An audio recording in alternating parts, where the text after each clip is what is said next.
past couple of years, UFO magazine has helped draw attention to a puzzling mystery: the apparent reactivation of a number of supposed disused military facilities reported by readers from throughout the United Kingdom.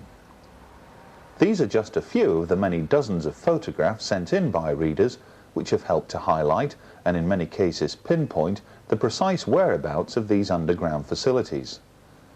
It was the report of a flying triangle that first drew our attention to strange goings-on underground. The sighting took place here, close to one of what was a nationwide network of regional government command centres built underground during the height of the Cold War. From a distance, only the 4 air shafts and standing aerial give any indication that something unusual awaits those who drive past this remote facility. There are no signs on the front entrance to indicate who owns the fenced property, but further down the road, a supply transformer offers the only visible clue that this facility is government-owned. The sign clearly reads, Schendelby, Royal Air Force.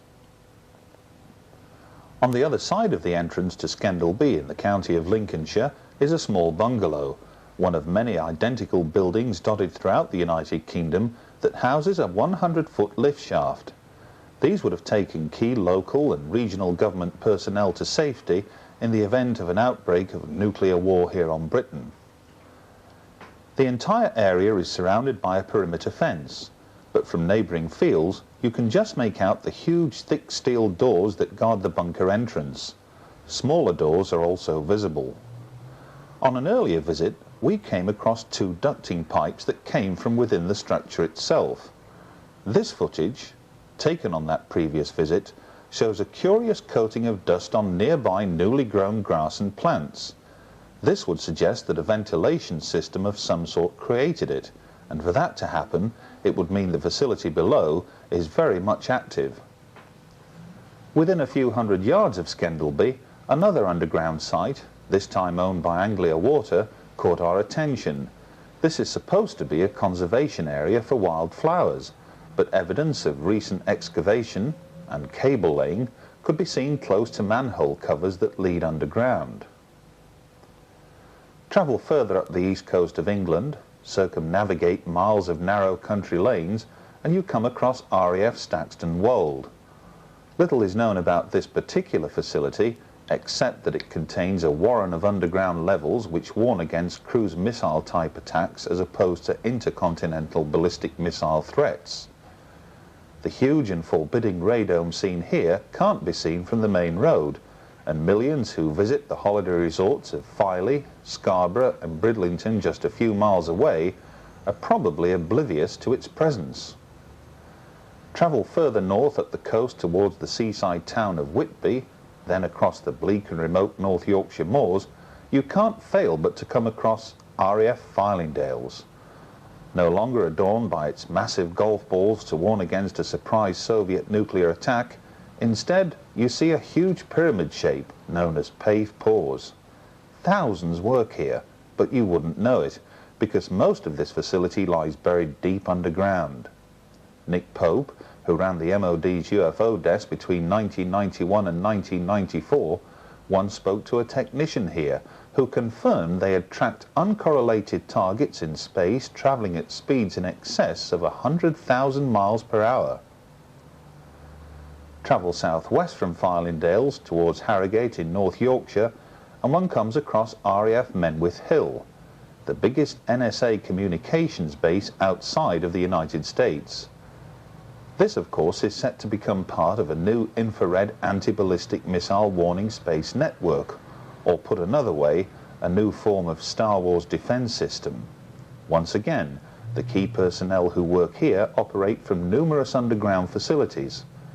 Security is intense, which is one of the reasons we chose to film from a relatively safe distance.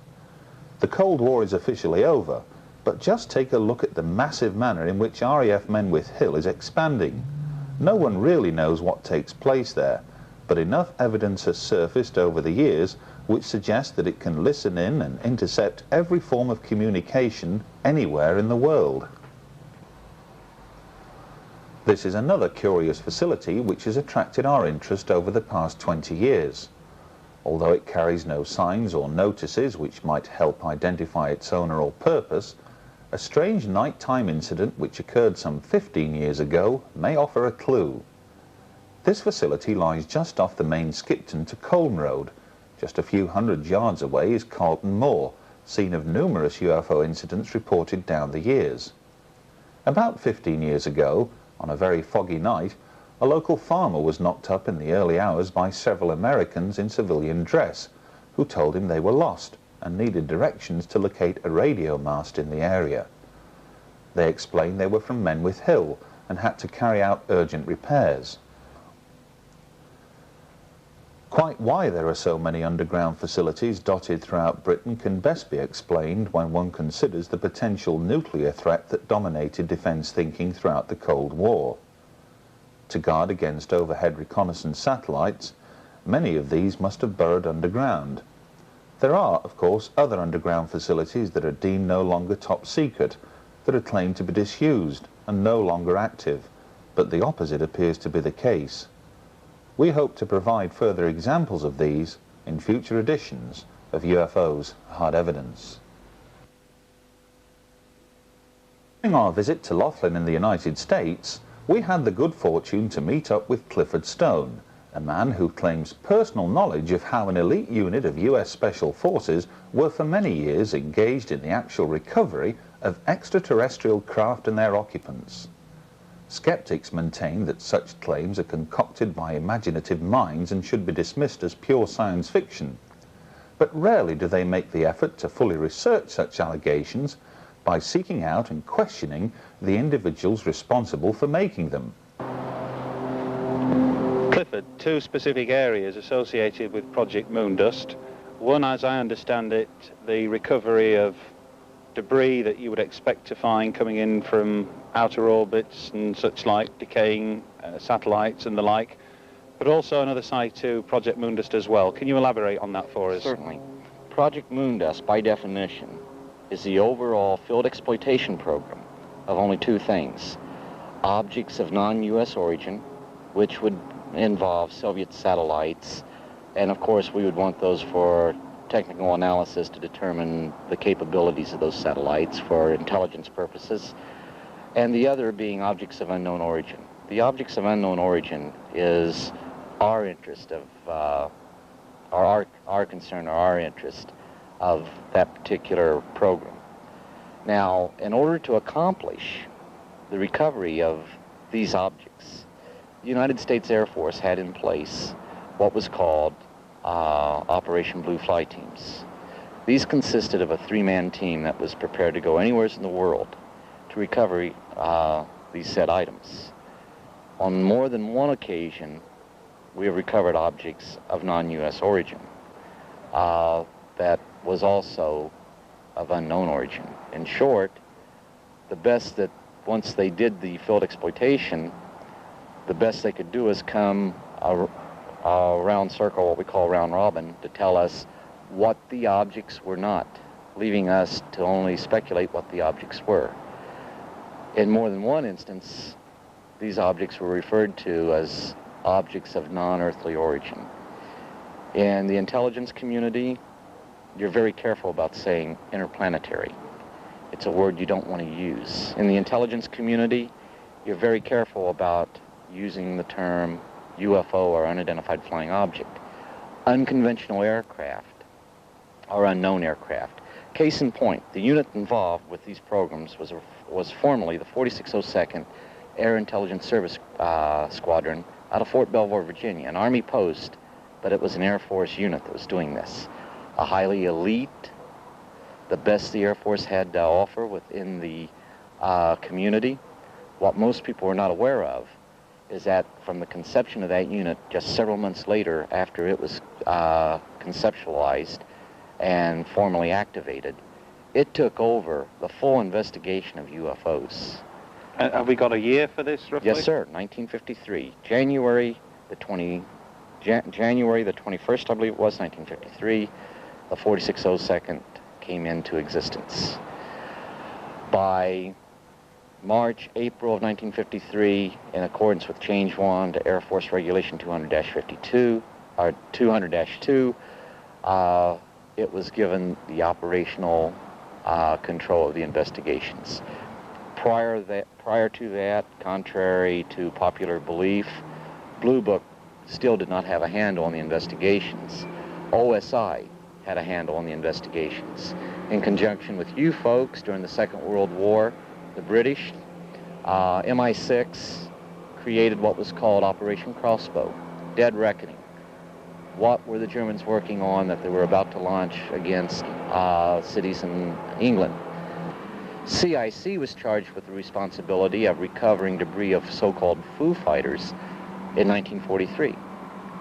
So long before Kenneth Arnold saw his sighting in the state of Washington near Mount Rainier, we were already underway investigating UFOs. Scandinavia, 1946. Sure.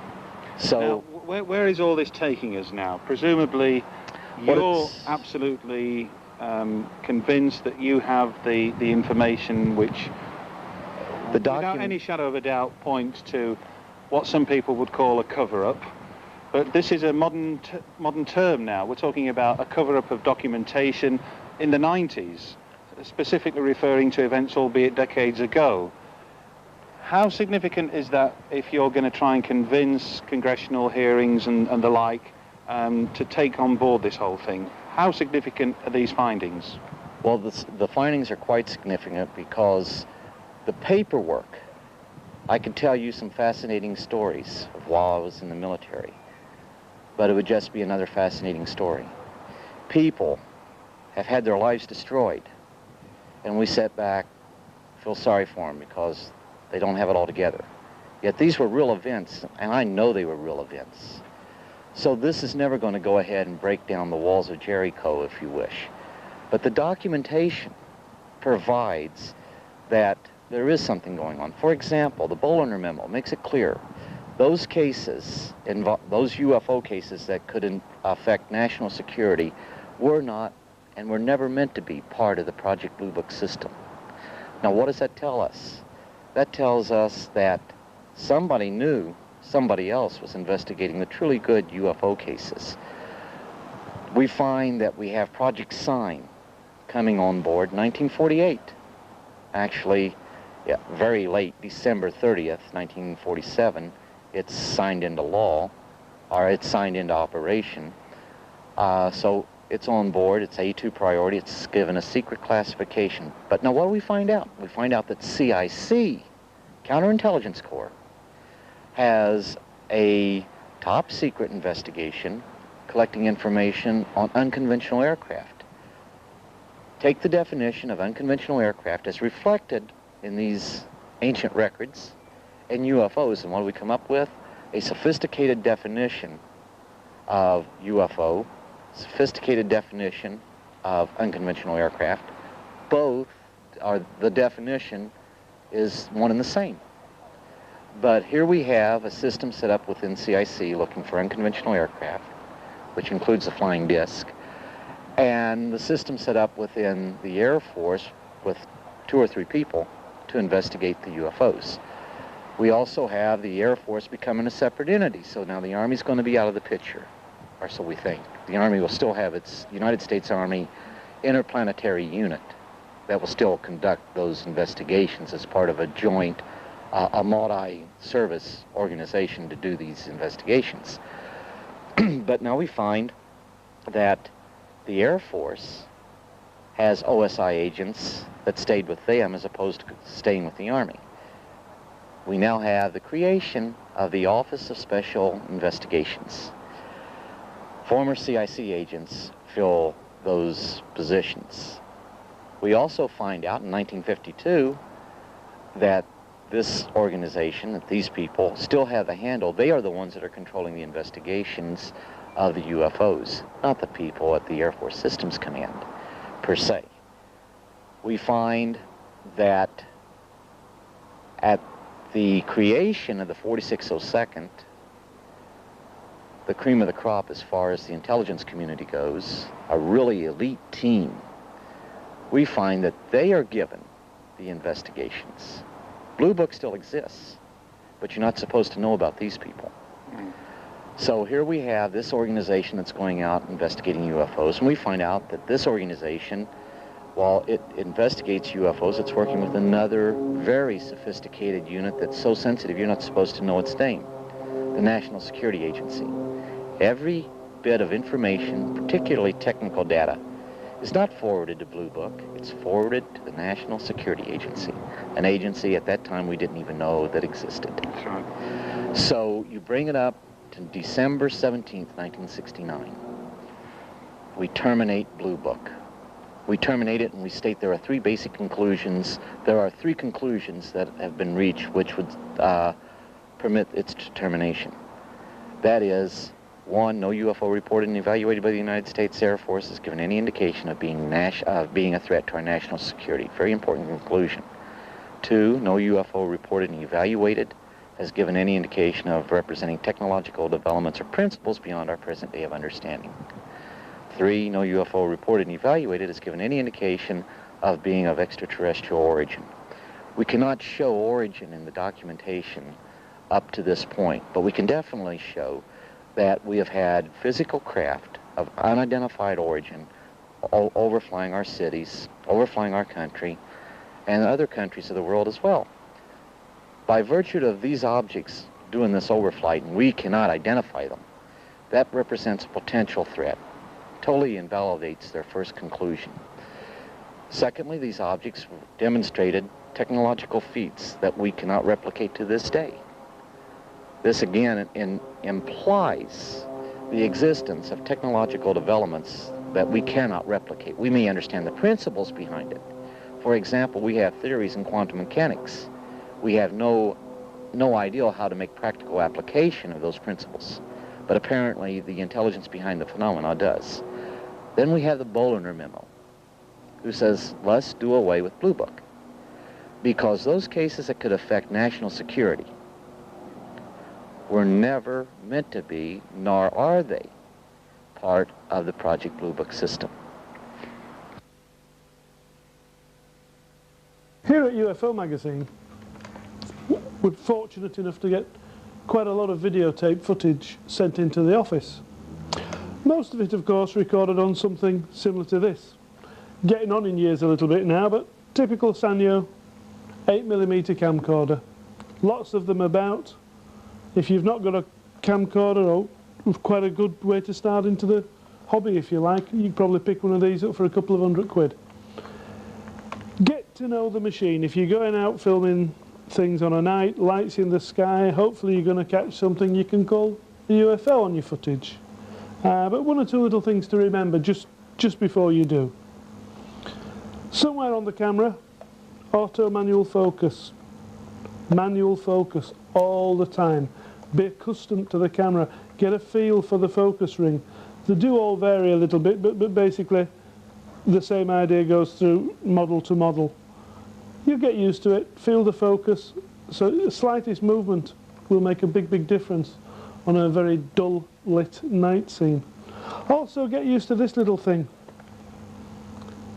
Sport optic finder is what it's normally referred to in the instruction booklet, but you'll find probably that the eyepiece has a focusable element on it. Now that means if you wear specs like me, you can get good resolution in the viewfinder, then start worrying about the focus on the front of the camera. Another trick as well that you might find useful, if you've got the facility, some do, some don't, but if you've got control over the iris, the exposure, if you can turn that to manual, and believe it or not, close the iris down slightly on nighttime footage.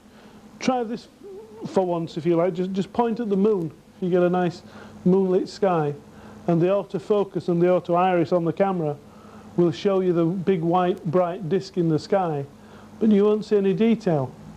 Now if you can get hold of the manual iris or manual exposure control and just turn that down a couple of notches, all of a sudden you'll see that the resolution and the detail on the moon's surface comes into view. And it's just simply the camera is trying to compensate for very bright against very dark and vice versa, very dark against very bright. And automatic systems are really a problem, especially for nighttime footage. Enough on that though.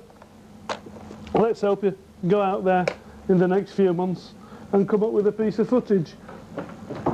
We get all sorts sent to us, and this is very typical. The modern computer helps us look very closely at things. And we can see on this monitor here, could be a balloon in the sky. The letter that came with it from Boston in Lincolnshire tells me that 2 F-15 Strike Eagles were in the air slightly prior to this object appearing. Now for me, I have a feeling it looks a little bit like a balloon, but we can see what's happening here. The actual manual focus could have been used. The automatic focus is hunting, trying to lock onto the scene. But with the help of the computer, we've managed to zoom into a few frames, and this is what we pick out. Very, very reminiscent of our spheres that have been seen over Mexico City, and as we'll see a little bit further on in this programme, over Scotland. Let's just get you a frame here where you can see the object nice and clear. There we go, coming into view now, and there it is.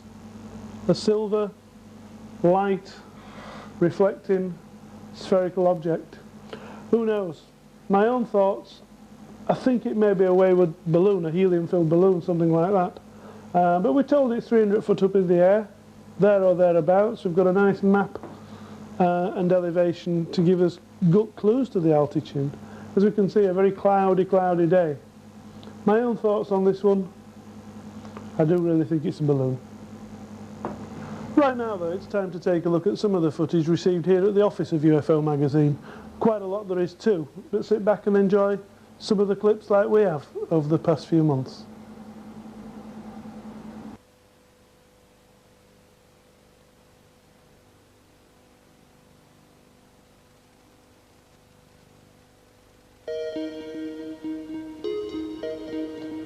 Among the images that have been sent to Russell over the past few years are the following sequences. On the 16th of September 1996, Jerry Anderson of UFO Monitors East Kent saw a sphere-shaped UFO almost colliding with a passing 747 aircraft overhead in broad daylight. He later managed to film the object as it travelled slowly through the vapour trail left by other commercial jets at Windshaw near Canterbury.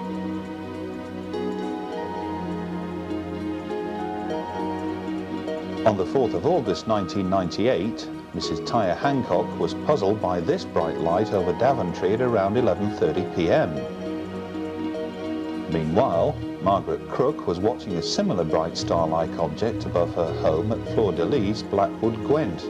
Remarkably, both women filmed the self-same object at the same time. But this UFO turned out to be nothing more than the planet Jupiter. Andrew Ellis of Yorkshire UFO Info conducted a lengthy investigation with fellow researchers John Prescott from Liverpool and Neil Cotty from Burton-on-Trent after a fellow member filmed unusual activity near East Midlands Airport between 10:15 and 10:30 p.m. on the night of the 27th of April 1998. A strange object was seen changing shape and colour seconds before an aircraft appeared in the same shot. The object then appeared to slow in movement as the aircraft passed narrowly by. Strobe light emissions would indicate this was a conventional aircraft, possibly seen from some distance away. On Monday evening, the 24th of August 1998, Leeds United entertained Blackburn Rovers, a match covered by Sky Television with the help of their aerial blimp. Internally illuminated, many people living miles away believed they were witnessing a huge UFO. Among them was S. McKinley, who filmed this object several miles away at Eccleshill in Bradford, West Yorkshire. At approximately 10:30 p.m. on Sunday, the 8th of August 1998, Christopher Martin and Jonathan Browning were skywatching at Silbury Hill, Wiltshire. These images record the atmosphere of that night, one which was to lead to the appearance of a strange aerial object. Just as Christopher and Jonathan were preparing to leave the site, a black triangular-shaped object with 3 bright lights at each edge and a central red light appeared in the distance. Several other lights on both leading edges were also observed. A secondary light behind the main triangle was also seen and may have been a separate object. Both men estimated the distance at half a mile and altitude at between 1,500 and 2,000 feet. The totally silent triangle first approached from the northwest and banked sharply before increasing speed to head off in a northeasterly direction. The object was travelling at approximately 300 miles per hour and estimated to be at least 100 foot across. At around 10:15 p.m. on Saturday, the 22nd of August 1998, and at the same location, Christopher Martin and his daughter Sophie observed a black delta-shaped object with 3 bright lights at each edge and a central red light that flashed intermittently. Several other lights, some flashing on both leading edges, were also observed.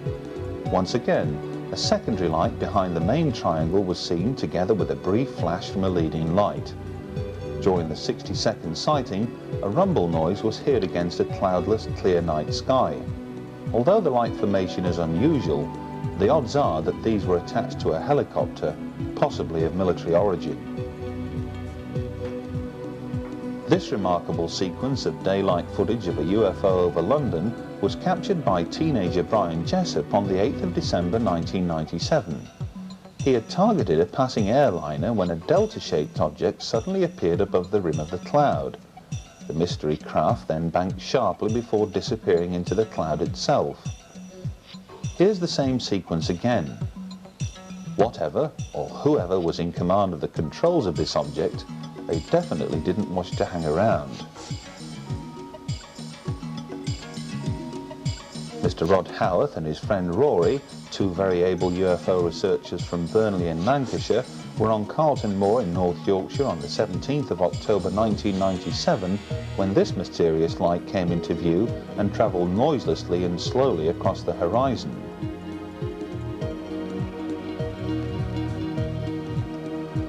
Hull UFO Society received this videotape from a local man who regularly watches the skies along the east coast of England while most folk are tucked up in bed. At 4:18 a.m. on the morning of the 14th of February 1997, a triangular-shaped formation of lights appeared in the distance and later appeared to hover. A short time later, a curious rectangular light formation came into view.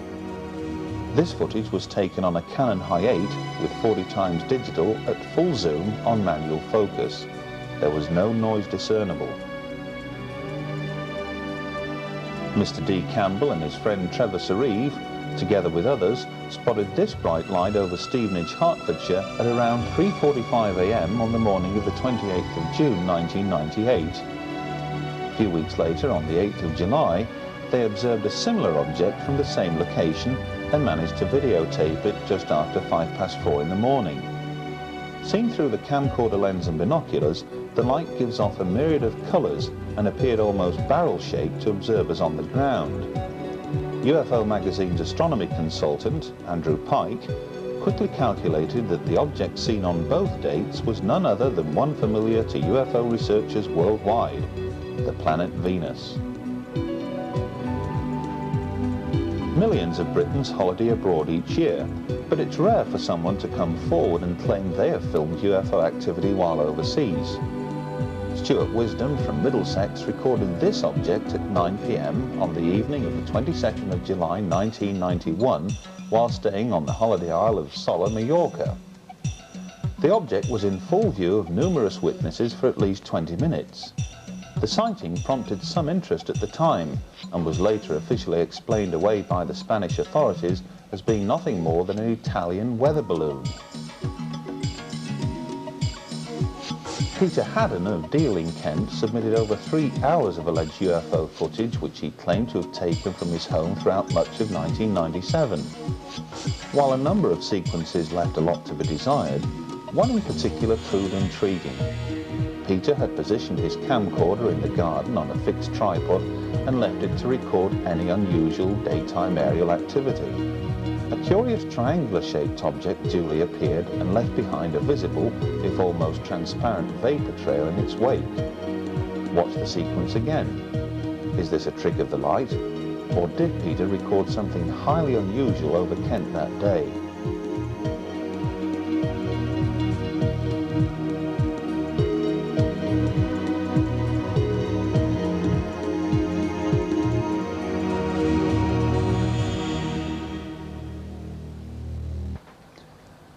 While some alleged UFO footage sent to UFO magazine in recent years has been interesting, none has quite had the effect of jumping at us from the screen and grabbing our immediate attention. None, that is, until we received a brief 10-minute sequence of footage sent in by this man, Brian McPhee of Stirling, Scotland. An independent UFO researcher since 1989, Brian has managed to successfully record what some might label as among the most extraordinary UFO footage ever taken in the skies above Britain.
Are these incredible images among the best ever taken of UFOs here in Britain? What form of conventional or top-secret aircraft could possibly emulate the sort of astonishing speeds and maneuvers seen here? None that we know of.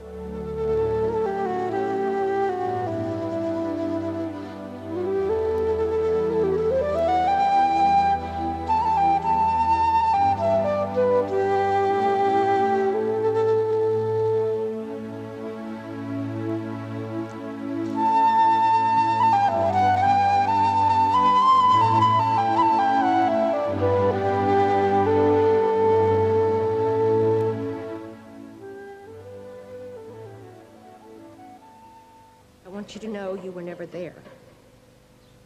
I didn't understand what he meant. So I said, yes, I was. He said, no, you weren't. I said, yes, I was. He said, can't you get this through your head? You never saw anything